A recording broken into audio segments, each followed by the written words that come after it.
안녕하세요. 오늘이 8월 3일입니다. 자, 먹갈치 금어기가 풀렸어요. 1년 중에 7월달 한 달만 먹갈치를 아예 못 잡는 게 아니고 생선 총 어획량의 10%만 경매할 수 있습니다. 그러니까 좀 제한이 좀 많아요. 그리고 이제 금어기가 풀려서 먹갈치가 지금 많이 잡혀요.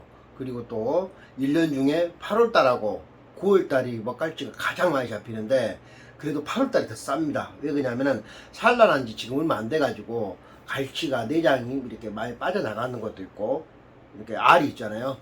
빠져나간 것도 있고 또 알이 좀 덜 빠져나간 것도 있고 그러니까 또 살이 좀 무르죠. 특히 여름이라서 그 모든 생선은 여름에 살이 무릅니다. 좀 참고하세요. 그리고 가끔 저한테 뭐 이렇게 가격이 싸고 좋은 생선을 물어보시는 분이 계셔요. 가격이 싸고 좋은 생선은 하나도 없어요, 이 세상에. 비싸면 비싼 이유가 있고 싸면 싼 이유가 있습니다. 그것도 꼭 참고하시고요. 자, 오늘 그 갈치 크기 안내 말씀드릴게요. 그리고 그 기타 정보도 안내 말씀드리겠습니다. 배에서 갈치를 하여 가잖아요. 그러면 노조에서 아주머니들이 이렇게 크기별로 선별을 합니다.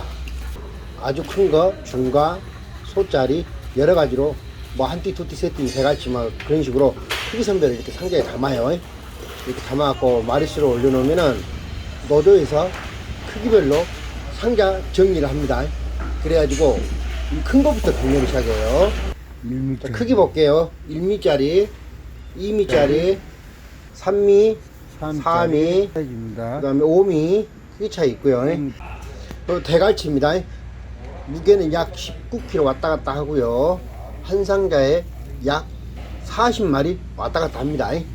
속시알이 크고 작고 따라서 가격이 차이가 좀 있어요. 그 다음에 한 띠짜리입니다. 이것도 무게는 약 19kg 왔다 갔다 하는데 한 상자에 약 70마리에서 80마리 사이로 보시면 되고요. 마찬가지로 속시알이 얼마나 크냐 작냐에 따라서 가격 차이가 있어요. 그 다음에 두 띠입니다. 두띠 요것은 뭐 무게는 거의 비슷하고요. 18kg, 8kg, 19kg. 근데 그리고 마리수는 약 80마리 왔다 갔다 한다고 보시면 돼요. 8, 90마리 왔다 갔다. 그다음에 요건 네 띠입니다. 네 띠는 이제부터는 풀치. 그러니까 네 띠가 됐고 그다음에 여섯 띠 볼까요? 네 띠하고 여섯 띠는요 풀치라고 보시면 되는데 한 상자에 19kg 왔다 갔다 하고요. 마리수는 100 마리 이상 100한 3, 40마리 되는 경우도 있습니다. 그래서 가격이 제일 싸요. 튀김이나 아니면 또 젓갈 같은 걸로 주로 담는다고 보시면 되고요.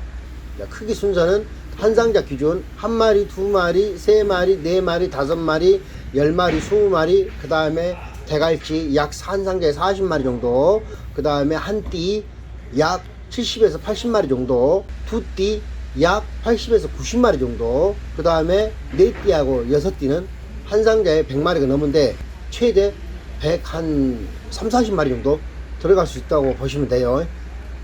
제가 지금 포장해서 보내드리는 모습이고요. 이렇게. 그리고 손질하는 모습입니다. 갈치를 손질했는데 이 작은 갈치는 안 그런데 큰 갈치는 주둥이 잘라보고요. 대급박 있죠. 내장과 같이 조림해 놓으면 맛있어요. 그 무시 넣어갖고 조림해 놓으면 진짜 담백하니 맛있습니다. 먹갈치가 대급박 버리는 거 아닙니다. 작은 것은 먹잘 것이 없으니까 버려. 근데 좀 어느 정도 큰 것들은요, 될 수 있으면 버리지 마세요. 주둥이 칼로 잘라 버리기만 하면 되니까. 그거 다 드시는 겁니다. 그리고 또 하나 참고적으로 말씀드리면은, 갈치 그 밖에 그 껍닥 비닐 있죠. 지금 벗겨진 거 있잖아요. 원래 저렇게 벗겨서 드시는 거예요. 왜냐하면 이거 소화가 안 됩니다. 그래서 칼로 세워놓고 막 비스듬히 왔다 갔다 하면 금방 쉽게 벗겨지니까 그거 참고하십시오. 그리고 맛있게 조림도 끓여서 드시고, 몸뚱아리는 이제 조림하는 거예요. 마늘도 넣고 무시 넣어갖고 고추랑 양파랑 썰어 넣고, 요것은 조금 간장 넣어갖고 좀 진하게 조림한 겁니다. 맛있어요. 내장도 다 먹어요. 저는 먹습니다. 겁나게 맛있어요, 진짜로. 점심 때 우리가 또 이렇게 먹고요. 요것은 좀 째까는 갈치를 제가 말렸거든요. 그래갖고 뭐 오븐인가 프라이기인가 거기다 넣어갖고 구웠어요. 먹을만 해요. 저는 이제 와, 우리 직원들도 잘 먹어요. 저는 좀 뺐다고 좀 먹어볼게. 이건 간장 조림으로 한 거고요. 그리고 요것은 이빨 말려갖고 북어포처럼 얇게 찢어가지고 좀뭐 조림으로 이렇게 해놓습니다. 아무튼 요리를 어떻게 따라서 맛이 천차만별이더라고요. 그죠? 요것도 구운 거고요. 맛있게 잘 먹습니다. 그러니까 젓갈 담는 모습인데요. 이렇게 소금간 비율해 가지고 보시는 것은 약 한 2년 정도 숙성된 겁니다. 더 숙성을 많이 시키면 많이 시킬수록 살이 녹아나고 그래요. 근데 보편적으로 보면 1년은 좀 짧아요. 젓갈이 숙성 기간이 길면 길수록 좋더라고요. 좀 참고하십시오. 하고 꾹 짜갖고 묻혀서 반찬하시면 돼요. 그리고 젓갈 보관은 항상 그 공기 이빨 빼고 국물이 위로 올라와야 됩니다. 안 그러면 곰팡이 생기고 위에는 말라버려요. 그러니까 항상 모든 젓갈은 국물이 생선 위에 올라와 있어야 됩니다. 그 점 꼭 참고하십시오. 잘 보셨습니까? 일단 추가 안내 말씀드릴게요. 자, 먹갈치하고 은갈치하고 다릅니다. 종자는 똑같아요. 자, 이해하기 쉽게 신안 무한낙지는 낙지가 회색에다가 이렇게 부들부들해요. 커도 왜 씹으면 마저 보들보들해. 근데 뭐 남해 낙지나 동해 낙지 같은 거는 껍데기 뻘게 꼭 그 문어처럼, 그러니까 갯벌이 많이 섞여서 서식을 하냐 갯벌이 적게 섞여 있는 데서 서식하냐에 따라서 색깔도 다르고 맛도 다릅니다. 그래서 뭐 남해 낙지나 동해 낙지는 썰어갖고 먹으라면 진짜 먹으면서 뭐 좀 뭐라 하죠. 왜냐면은 너무 찔거니까. 그런 것처럼 은갈치는 배가 굉장히 갈치가 배아지가 두꺼워요. 그래서 배가 잘 안 터집니다. 그리고 갈치 그 모양새가 일자로 되어 있어요. 이렇게 일자로 이렇게 씨알이 좀 고른 편이라고. 근데 먹갈치는 배가 얇아요. 얇고 몸뚱아리는 두껍고 배아지가 두껍고 꼬리로 갈수록 확 줄어들어 버려요. 생김새가 좀 틀립니다. 그 점 참고하시고, 그리고 은갈치 같은 경우는 주로 낚시로 잡는데 수심 약 제주도 이제 우아래서 잡는데 수심 100m가 넘습니다. 그물을 넣을 수가 없어요. 너무 수심이 깊으니까. 근데 먹갈치는 수심이 40m, 30, 40m, 60m까지 좀 수심이 얕은 데서 잡아요. 그러니까 그 서식 환경에 따라 더 틀리고. 근데 여기서 좀 이 말씀 드리면 좀 웃기지만, 그 영상과 하구뚝에서 밤에 8, 9월 달에 낚시로 은갈치를 잡습니다. 근데 수심이 얕았잖아요. 선상 낚시도 하고. 근데 딱 갈치 그 외관상 보면요, 은갈치는 보관을 할 때 이렇게 그 얼음에다 좀 넣어놓잖아요. 농담 하나도 안 하고 한 일주일 가까이 가도요, 때깔이 그대로 있어. 반들반들해갖고. 근데 먹갈치는 한 넣어놓고 한 2, 3일만 돼보잖아요. 그러면 색이 자체가 좀 시커매진다니까. 그리고 그냥 축 처져버려. 탱탱한 맛이 없어. 은갈치는 빳빳해. 예? 근데 먹갈치는 빳빳 안하고 물컹물컹해요. 뼈도 부드럽고. 젓갈을 원래 먹갈치로 옛날부터 나 째깐했을 때부터, 나 어장할 때부터, 제가 1989년부터 내가 배를 탔어요. 우리 아버지 배를. 그러니까 신화 임자 전작포 놈이라니까. 근데 그때 옛날에는 민어도 하벌레 커불고 또 푸새도 많이 잡혔지만, 지금 말이도 3,000%를 빠지네. 근데 그만큼 많이 없어요. 근데 그때는 갈치를 이렇게 먹갈치 째까는 걸로 젓갈을 담았어요. 지금은 우리가 지금 판매한 갈치가 그 풀치 있잖아요. 풀치가 그래도 손가락 2진이 넘습니다. 넓이가. 근데 그보다 더 작은 거 있지. 실치 이만한 가는 것들 법으로 못 잡게 돼 있어요. 잡히니 버려야 돼. 경매하면 안 된다고. 벌금 무니까. 그리고 어쩔 수 없네. 이게 옛날에는 실치를 잡았지만은 지금은 실치를 이렇게 경매를 했지만 지금은 안 해요. 이제 그런 것처럼 먹갈치, 은갈치에 좀 차이점이 있고, 그리고 아까도 동영상에서 말씀드렸듯이 갈치 같은 경우는 대겉박 주둥만 잘라버리고 무시 넣어갖고 조림으로 반찬하시고요. 그리고 이제 어획 구간을 말씀드릴게요. 먹갈치 우리 지금 근해배들, 자 연안 어선들은 육지와 가까운 곳, 그리고 내 전라도 연안이잖아요. 지금에서 내가 신안군이야. 그러면 우리 전라도 신안 쪽에 이쪽에서만 작업을 하게 돼 있어요. 연안이니까 서류상으로. 근데 근해는 서류가 근해잖아요. 10톤 이상. 근해배는 이제 배가 커야지 또 근해야 서류상으로. 근데 근해배는 내 그 지역에서만 작업하는 게 아니라 예를 들어 뭐 충청도, 강원도까지 가서 작업을 할 수 있어요. 그리고 목포 안강망, 연안 말고 연안 어선들 말고 근해배들은 대체적으로 동진화에서 작업을 합니다. 동진화가 어디냐면은 그 대만 있죠. 미처 못 가갖고 그러니까 하여튼 내가 이거 보였네. 지도 한번 봐보십시오. 동진화 검색어 나온 게 그 제주도에서 대만하고 저 중간 사이라고 보시면 돼. 거기가 그걸 동진화라고 합니다. 근데 거기서 주로 조업을 뭐 많이인데 지금 배들은 이제 좀 약간 좀 거기까지 안 가고 흑산 밑에나 왔다 갔다 하는데 주로 이 배들은 근해 배들이 아니고 연안 배들이에요. 연안 배들. 왜냐면 여기 소속이니까.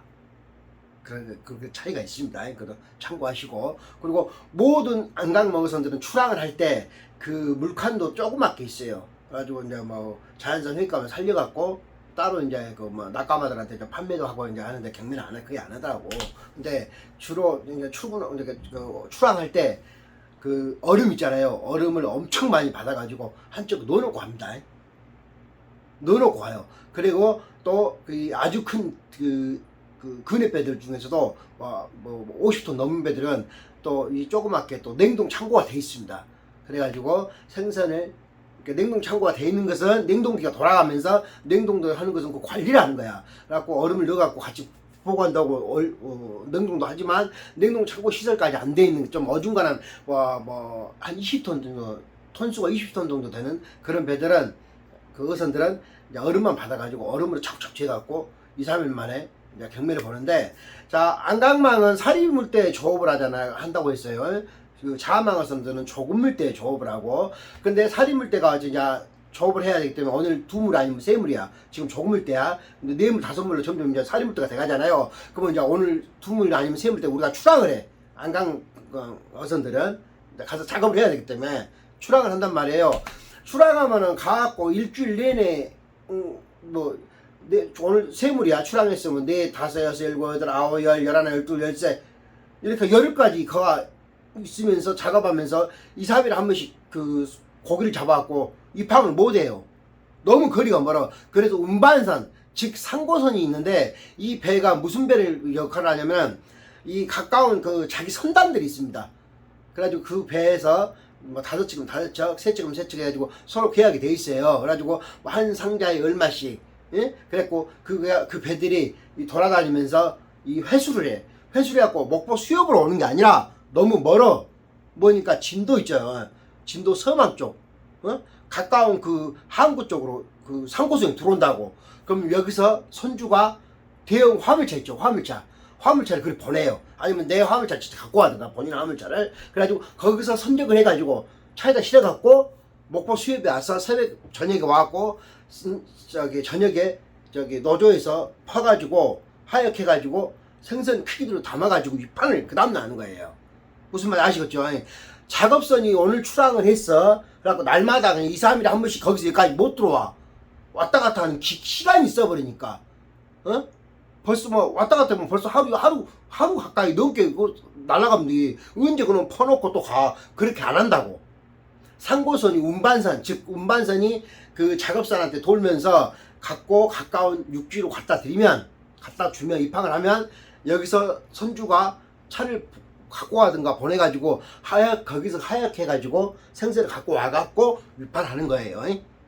그렇게 하는 거야. 룰이 그래. 그리고 마지막에 배가 조금물 때 이제 사리물때 작업을 해 내가 했어. 그래갖고 조금물 때 이제 입항을 해야 돼. 입항이 뭐냐면 육지로 들어오는 겁니다. 입항을 할 때는 내가 목포배잖아. 그러면 마지막 그때 조금물 때 입항할 때는 직접 갖고 들어와요. 작업선이. 그리고 그 외에는 조업하면서 운반선이 합니다. 모든 배들은 다 그래요.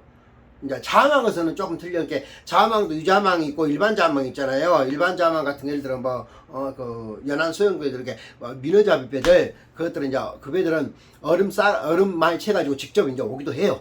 직접 이제 오는데 이 전문적으로 이게 안강망이나 유자망도 마찬가지입니다. 유자망 어선들이나 그런 배들도 다 그런 식으로 작업을 한다고 보시면 돼요. 또 답배도 그러고 좀 참고하십시오. 아, 그리고 갈치가 뭐 지금 갈치 얘기만 하니까 근데 이 8월달, 9월달, 10월달은 날이 뜨겁잖아요. 그러니까 살이 물려요. 생선살이 탱탱하지가 않습니다. 좀 참고하세요. 그리고 바로 잡아고 경매를 할 수가 없잖아. 뭐 요 앞에서 낚시하고 잡는 것도 아니고, 그래서 기간이 보편적으로 하루 이틀 최대 3, 4일까지 걸릴 수 있으니까 그 점은 우리 식구들도 다 이해를 하셔야 돼. 본인들이 직접 서울에서 내가 못 구워갖고 산다 해도 그렇게 못 산다고. 왜? 작업을 그렇게 하니까 그 상황을 이해를 하셔야한다고. 그래서 1년 중에 8, 9, 10월 달은 모든 생선이 살이 무릅니다. 갈치뿐만 아니라. 그래서 싼 거예요. 참조기도 지금 이달까지 금어기잖아. 9월 달부터는 참조기 많이 잡혀요. 9월 달, 10월 달 또 참조기는 또 가장 또 1년 중에 많이 잡혀. 제일 싼 이유가 있다고. 왜? 그때는 파조기도 많이 나고 배 터져버리고 막 아주 대가박 떨어져버리고 덜렁덜렁 해버리고 냄새도 나고.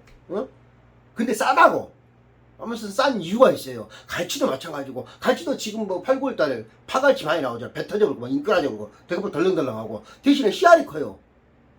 그래서 싸다고. 그러니까 그런 차이점이 있으니까 그점 참고하시고, 모든 생선이 다 그렇습니다. 아무튼 그 참고하시고, 우리나라 수산물 맛있게 드시고 항상 건강하십시오.